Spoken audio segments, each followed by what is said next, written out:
بسم اللہ الرحمن الرحیم۔ السلام علیکم طالبات، ہمارا آج کا لیسن ہے حصہ نثر میں سبق ہے جس کا عنوان ہے مواصلات کے جدید ذرائع۔ تو بچوں، آج کل جو دور چل رہا ہے اس میں ہم دیکھتے ہیں کہ پیغام رسانی کے بہت سارے ذرائع ہمیں میسر ہیں اور پیغام آسانی سے ایک جگہ سے دوسری جگہ اور کم وقت میں ہی پہنچ جاتا ہے۔ تو پہلے اس طرح نہیں تھا، بلکہ انسان بہت کوشش اور بہت جدوجہد سے پیغام ایک جگہ سے دوسری جگہ پہنچایا کرتے تھے اور اس میں بہت زیادہ وقت صرف ہو جاتا تھا۔ تو اب چونکہ سائنس بہت ترقی کر چکی ہے اور اس وجہ سے پیغام رسانی کا جو سلسلہ ہے وہ بےحد آسان ہو گیا ہے۔ تو اس سبق میں آپ اسی طرح سے ایجادات کے بارے میں پڑھیں گے جو درجہ بدرجہ اور وقت گزرنے کے ساتھ ساتھ ہوئیں اور انسانوں کی زندگی میں آسانی کا سبب بنی۔ تو ڈاکٹر حفیظ الرحمن کا لکھا ہوا یہ سبق ہے۔ آغاز کرتی ہوں۔ مواصلات شروع سے انسان کی ایک ضرورت رہی ہے۔ پہلے اس کام کے لیے خط دے کر قاصد بھیجے جاتے تھے، پھر گھڑ سوار دوڑائے جانے لگے۔ گھڑ سواروں کے ذریعے بہت دور دور تک پیغامات بھیجے جاتے تھے۔ دور دراز تک پیغامات بھیجنے کے لیے 10-10، 12-12 میل پر منزلیں بنی ہوتی تھیں جہاں تازہ دم گھوڑے موجود ہوا کرتے تھے۔ وہ خطوط کا تھیلا لے کر اگلی منزل کو جاتے اور وہاں کے گھڑ سوار کے حوالے کر کے واپس لوٹ آتے۔ اگلی منزل کا گھڑ سوار بھی ایسا ہی کرتا۔ اس طریقے سے سینکڑوں میل دوری تک خط پہنچائے جاتے۔ مسلمان حکمرانوں نے اپنے زمانے میں گھڑ سواری کے ذریعے مواصلات کے نظام کو بہت ترقی دی تھی۔ اس کے لیے ایک جداگانہ محکمہ قائم کر دیا تھا جو دیوان البرید کہلاتا تھا۔ دیوان البرید یعنی ڈاک کا محکمہ۔ تو طالبات، پہلے کس طرح سے خط ایک جگہ سے دوسری جگہ پہنچائے جاتے تھے کہ قاصد کو خط دے کر دوڑایا جاتا تھا اور منزلیں طے تھیں 10-10 میل کے فاصلے پر، تو اس طرح سے خط جو تھے وہ آگے جاتے تھے۔ بہت زمانے تک مواصلات یا پیغام رسانی کا کام کبوتروں سے بھی لیا گیا۔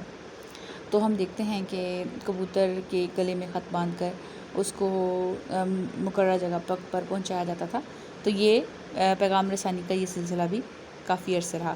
خط اس کی گردن میں یا اس کے بازو میں باندھ دیا جاتا اور اسے منزل مقصود پر پہنچا دیتا۔ ان کے ذریعے سینکڑوں سال تک پیغام رسانی ہوئی۔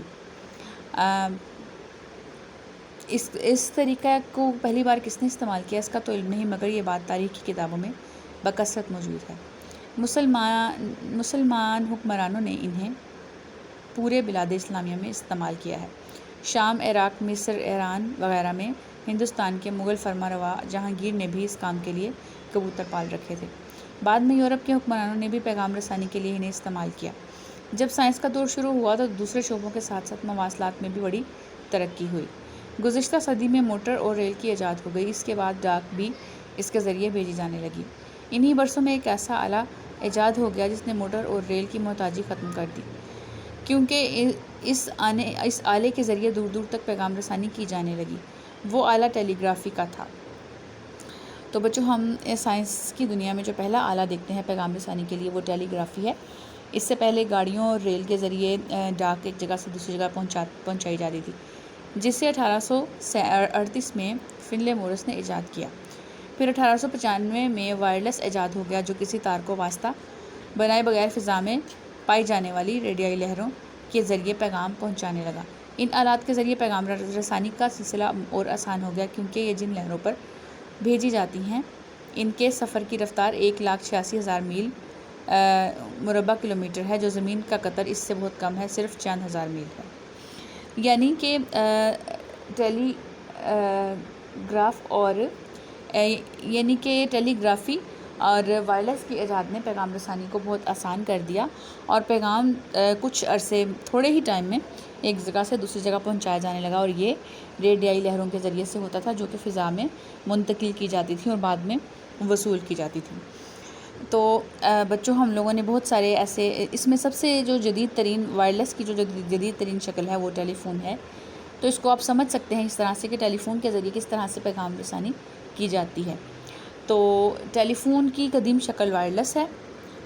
وائرلیس کی ایجاد کا اصول یہ ہے کہ سورج سے نکلنے والی 3 قسم کی لہروں میں سے ایک قسم برقی مقناطیسی لہریں ہیں۔ جو ریڈیائی لہریں بھی کہلاتی ہیں، جبکہ بقیہ 2 لہریں روشنی اور حرارت ہیں۔ ان لہروں کو سمجھنے کے لیے آپ پانی کی سطح پر اٹھتی رہنے والی لہروں کو تصور میں لائیں۔ تالاب میں ڈھیلا پھینکتے ہی اس کے پانی میں خلل پیدا ہو جاتا ہے، جس سے اس کے چاروں طرف پے در پے لہریں اٹھنے لگتی ہیں اور یکے بعد دیگرے تالاب کے کناروں کی طرف پھیلنے لگتی ہیں۔ فضا میں بھی پانی کی لہروں کی طرح کی ریڈیائی لہریں ہوتی ہیں۔ خاموش فضا میں کسی بھی قسم کی آواز ان لہروں میں تالاب کے پانی کی طرح کا خلل پیدا کر دیتی ہے۔ اس خلل کے رونما ہوتے ہی ریڈیائی لہریں اسے ایک جگہ سے دوسری جگہ پہنچا دینے کی صلاحیت رکھتی ہیں، خواہ وہ جگہ بہت دور ہو۔ وائرلیس جو اس اصول پر کام کرتا ہے، اس کے ذریعے پیغام صرف بھیجا نہیں جاتا بلکہ وصول بھی کیا جاتا ہے۔ لہٰذا اس کے ذریعے پیغامات کا تبادلہ کرنے کے لیے وائرلیس کے 2 سیٹوں کا ہونا ضروری ہے۔ وہی بات جو میں نے آپ سے پیچھے کہی کہ اس کی جدید شکل ٹیلی فون ہے، اسی طرح سے وائرلیس کے ذریعے پیغام جب پہنچایا جاتا تو اس کے لیے ایک ریسیور اور ایک سینڈر، یعنی 2 فون ہوتے ہیں، 2 وائرلیس ہوتے ہیں، تبھی پیغام منتقل کیا جاتا ہے اور وصول کیا جاتا ہے۔ ان میں سے ایک سیٹ فرض کیجئے کراچی میں ہے اور دوسرا حیدرآباد میں۔ دونوں سیٹوں کی بناوٹ بالکل ایک جیسی ہوگی اور دونوں ایک ہی اصول پر کام کریں گے۔ دونوں سیٹوں میں ایک مائکرو فون ہوتا ہے، وہ بجلی کے تار سے منسلک ہوتا ہے جو بیٹری سے بھی کام کر سکتا ہے۔ تار اپنے دوسرے سرے پر ایک ٹرانسمیٹر سے منسلک ہوتا ہے، ٹرانسمیٹر کے دوسرے سرے پر ایریل کا تار منسلک ہوتا ہے۔ کوئی پیغام دوسرے وائرلیس سیٹ پر بھیجنے کے لیے اپنے وائرلیس سیٹ کو منہ کے قریب لا کر پیغام کے جو الفاظ منہ سے ادا کیے جاتے ہیں وہ سب سے پہلے اس مائکرو فون میں داخل ہوتے ہیں۔ مائکرو فون سے وہ ارتعاش میں تبدیل ہو کر اندرونی تار کے ذریعے وائرلیس کے ٹرانسمیٹر میں پہنچتے ہیں۔ وہاں سے وہ باہر نکل کر ریڈیائی لہروں کی صورت میں ہوا میں چاروں طرف پھیل جاتے ہیں۔ حیدرآباد میں رکھے ہوئے اسی بناوٹ کے وائرلیس سیٹ میں جو ریسیور ہوتا ہے وہ اس آواز کو ریڈیائی لہروں کی صورت میں وصول کرتا ہے۔ وائرلیس سیٹ کے اندر جو ایمپلیفائر ہوتا ہے ان لہروں کو طاقتور بنا دیتا ہے، پھر وہ لہریں وائرلیس سیٹ کے لاؤڈ سپیکر میں پہنچتی ہیں جو اسے سننے کے لائق بناتا ہے۔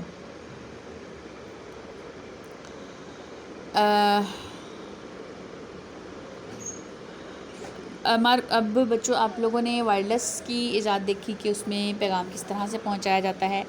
مائکرو فون کے ذریعے آپ کی آواز اندر داخل ہوتی ہے اور ٹرانسمیٹر میں جا کر پھر تاروں سے ریڈیائی لہروں میں منتقل ہو کر فضا میں پھیل جاتی ہے اور پھر اسی طرح سے دوسرے سیٹ پر آپ کی آواز جو ہے وہ ریسیو کی جاتی ہے۔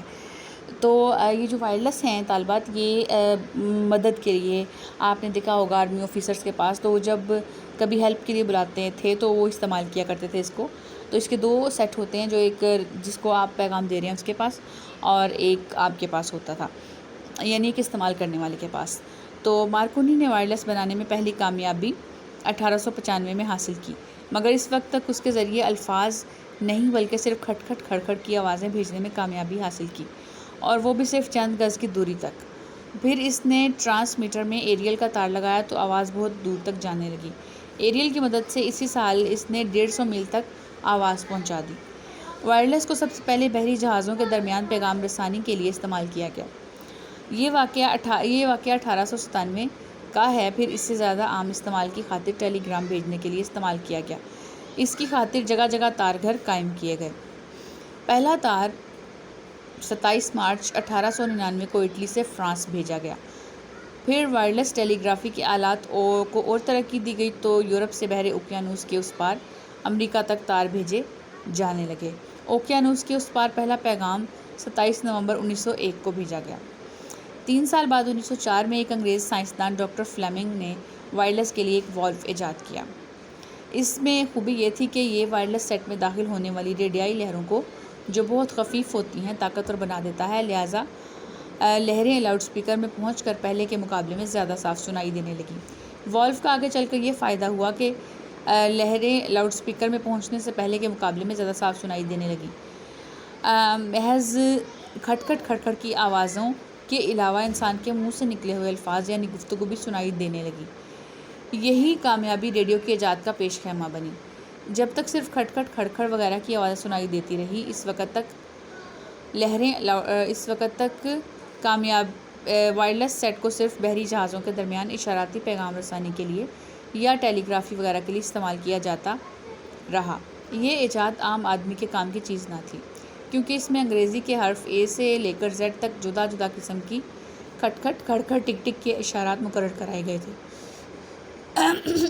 اور بس سمندر میں خطرے میں گھرا ہوا جہاز دوسرے جہاز کو مدد کے لیے بلانے کی خاطر وائرلیس پر فرض کیجئے کہ لفظ ہیلپ کا پیغام بھیجنا چاہتا تو وہ اس لفظ کے چاروں حروف کے لیے مخصوص کیے گئے جدا جدا کھٹ کھٹ کھڑ کھڑ ٹک ٹک جیسی آوازوں کے اشارے اپنے وائرلیس سے ارسال کرتا ہے۔ وہ اشارے دوسرے جہاز کے وائرلیس پر بینہ موصول ہو جاتے ہیں۔ وصول کرنے والا جہاز ان اشاروں سے اخذ ہونے والے حروف کو اس ترتیب سے یکجا کر کے پڑھ لیتا ہے کہ ہیلپ مانگی گئی ہے۔ ریڈیو ایجاد تو بلا شبہ مارکونی نے ہی کیا، مگر ریڈیائی لہروں کو دریافت کرنے والا کوئی اور تھا۔ اس کا نام ہرٹز تھا۔ یہ بات بھی قابل ذکر ہے کہ ہرٹز نے جن ریڈیائی لہروں کو دریافت کیا، ان کے وجود کی پیشن گوئی ایک انگریز ماہر طبیعیات میکسویل نے محض اپنے ایک نظریے کے زور پر کر دی تھی، اور ان فوائد کی بھی پیشن گوئی کی تھی جو اس نے دریافت کے بعد اس سے حاصل ہوئے۔ مختصر یہ کہ مارکونی کی ایجاد میکسویل کے نظریے اور ہرٹز کی دریافت کی مرہون منت ہے۔ ریڈیائی مواصلات کو مارکونی کے علاوہ دوسرے بہت سے لوگوں نے بھی ترقی دی۔